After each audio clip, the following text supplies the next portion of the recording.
Derby County manager John Eustace has just completed his pre-match press conference heading into Derby County's home tie up against Southampton this weekend, and it's one which has revealed a lot of key information for the Rams as we head into such an important game. Now obviously for Derby County it's not been the greatest start to the seasons, but ultimately they've only lost one game I think in the last 5 or 6, which to be honest with you isn't that bad. And when you discuss with fans the way Derby County are playing, it's been horrific. So the fact that we've only lost one game in 6 actually is quite a positive in my personal opinion. Now obviously over the course of the last few days we've discussed John Eustace, the future of the club and the future of him as manager himself. And unfortunately that's something that we're going to have to continue to discuss, whether results go our way on Saturday or not, because ultimately it hasn't been good enough. Now we are going to get into John Eustace's press conference, so if you have not done so already, hit that like button, hit that subscribe button and turn on that notification bell, and I'll catch you in a minute.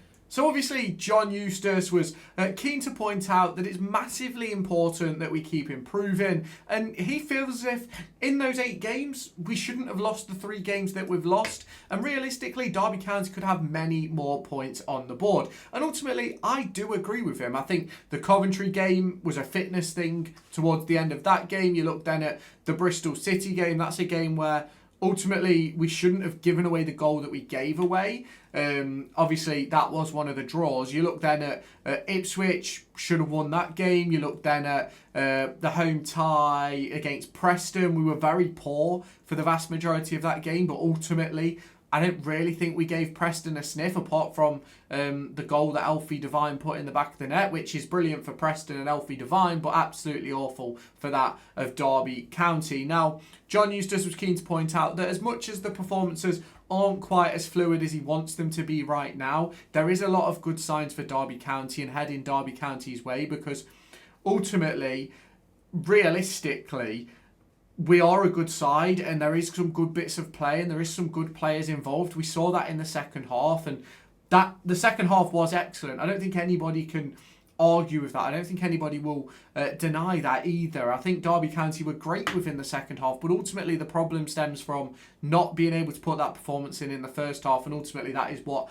ends up costing Derby County over the long haul for me. Now, obviously, you can let me know your thoughts on that down below. I know a lot of people have been quite frustrated with some of my content over recent days, including a huge loss of subscribers, which I guess is my own fault, but ultimately I built this channel so that we can talk about what is going on at Derby County, not so that I can be sort of hamstrung on what I'm going to talk about. And if people aren't happy with me discussing the facts of the situation, then that's their problem at the end of the day. Now, John Eustace said there was many good situations in the first half, but ultimately just not quite having the composure in the final third. And he thinks that sometimes we need to be a bit more thoughtful in those areas, because he felt that we'd get into good positions, but just be unable to have that sort of composure for that final ball, that final shot and things like that, which is obviously part and parcel of football. You've got to be composed in the final third if you want to win some games. Now, John Eustace said that you've got to have good characters to win games, and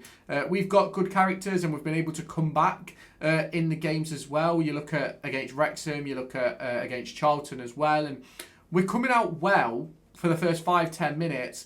Then other teams are taking an opportunity, and ultimately it's putting Derby County on the back foot, unfortunately. Now, obviously, it is quite a difficult position to be in, where we're not able to take our chances, which obviously then results in us going down. But John Eustace is positive that it will get better, and we're getting ourselves into good positions, and we just need to take them, essentially, in order to take the lead, which I think many people would agree with. I don't necessarily think we've created enough chances, but we've certainly created a fair few. Now, John Eustace goes that going down against the run of play, he thinks that the same against Wrexham and against Charlton. It sort of hinders the group, which, don't get me wrong, I don't think everybody would agree. And it causes that tension amongst the fan base. It causes the tension amongst the players because they know they've got to turn it around. And unfortunately, if you're not going to turn it around, that causes a little bit of an issue for me. But we will have to wait and see sort of how that goes. Now, he says that we've got to be better in both boxes. We need to improve and put in better deliveries. And we've got to deal with the pressure a lot better. And ultimately that comes from a bad 45 against Preston, bad 45 against Charlton, bad 45 against Wrexham. We've got to do better in those situations. And of course, there's going to be bad moments in every game, but we're giving away quite soft goals, and that's not what Derby County should be doing. Now, panic is usually caused when those goals go in, obviously, especially amongst the fan base. You go to Tuesday night, the team was booed off at half-time because the performance was genuinely diabolical. And unfortunately, if it's going to be poor performances, that's the response you're going to get. Now, Eustace wants the backing of Pride Park because he knows how a strong Pride Park can cause good performances, but ultimately he knows that they've got to start scoring goals and got to stop conceding goals if that's going to put fans behind them, if that makes sense. He knows that the fans are behind the club despite the performances, but he knows that they need to be calm, and we're building at the end of the day. The lads are sticking to the task. There's a huge number of opportunities that they're creating, although I do kind of disagree with that.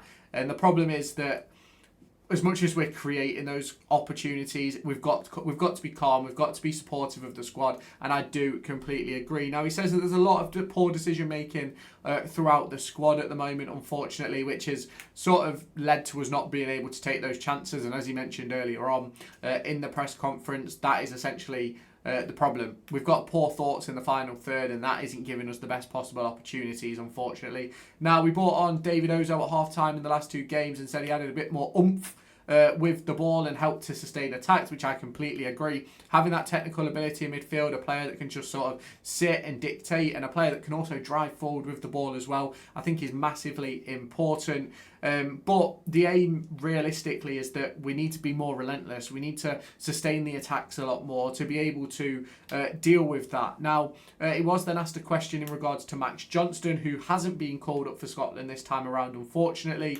And he says that it's good that he's going to have a good couple of weeks to regroup and get to know the rest of the group and things like that, and sort of really build into a tactical standpoint, because ultimately he hasn't really had many tactical sessions with us as a result of it essentially being Saturday, Tuesday since coming back from international duty. There's a lot of potential with Max Johnston, but we've got to treat him right and got to develop him well.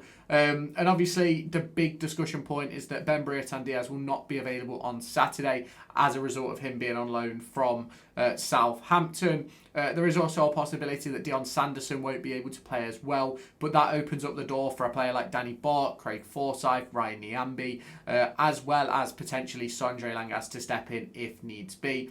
It's a tough challenge on Saturday. Southampton are a great team, and we've got to test ourselves against these teams if we want to sort of be a good team in this division, and we need a positive result really to go into the break. And for me, a positive result doesn't necessarily mean that Derby County win the game 3 or 4-0. Ultimately, it just means that Derby County put in a really good performance and ultimately show that they're capable of performing at the top end of this division. Now everybody else within the squad is okay, and it's the important thing over the course of the next few weeks is building that chemistry and understanding amongst the boys, reintegrating Ryan Brewster, reintegrating Owen Beck. You look then at someone like Sondre Langas, you've got Selverson as well, who's still coming back to full fitness, and that's the most important thing for us over the course of the next few weeks. But the main way to do that is by playing games, and ultimately Derby County don't have any of them for the next couple of weeks apart from Southampton, so it is going to be interesting to see. There's lots of team bonding activities going on behind the scenes in order to create the right environment within the squad, but ultimately John Eustace is keeping a lot of that very coy.